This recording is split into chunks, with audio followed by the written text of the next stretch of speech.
Deuil national aux 43 personnes tuées au cours d'une violente attaque. Pour plus d'informations après le générique. Bienvenue sur la Lutte planétaire.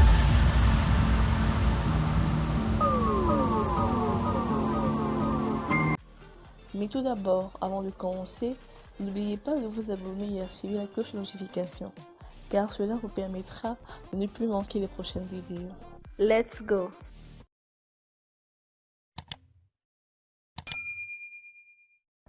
Burkina Faso, 43 personnes tuées dans une attaque terroriste dans le nord du pays. 2 attaques terroristes ont causé la mort de 43 personnes dans le nord du Burkina Faso, a fait savoir mardi l'armée du Burkina Faso. La même source a indiqué que 10 gendarmes, 2 milices volontaires et un civil ont perdu la vie dans une première attaque à Falangoutou, dans la région du Sahel.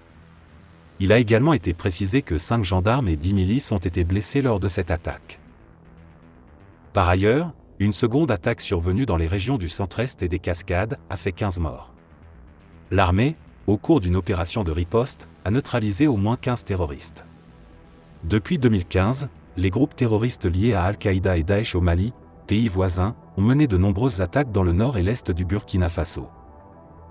Selon les données du gouvernement, 2000 personnes, dont 600 membres des forces de sécurité, ont perdu la vie dans les attaques entre 2015 à décembre 2021. Depuis son arrivée au pouvoir, Ibrahim Traoré met en œuvre de nouveaux plans pour rétablir la sécurité dans le pays.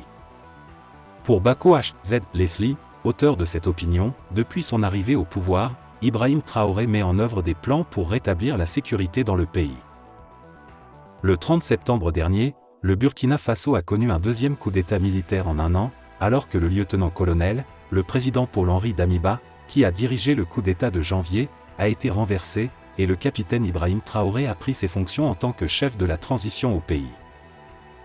En effet, depuis son arrivée au pouvoir en septembre 2022, le capitaine Ibrahim Traoré repose sa stratégie de lutte contre le terrorisme sur les volontaires pour la défense du pays et la lutte contre le terrorisme.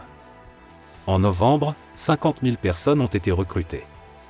Le gouvernement a aussi décidé de prendre en charge les VDP communaux. Chaque groupe de 150 combattants perçoit 200 000 francs CFA par mois, contre 300 000 francs CFA pour le groupe ayant plus de 150 supplétifs.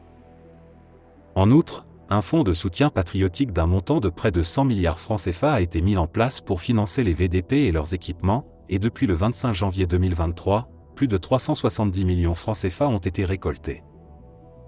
Rappelons que le gouvernement de transition burkinabé a pris des décisions importantes dans le domaine sécuritaire au début de cette année.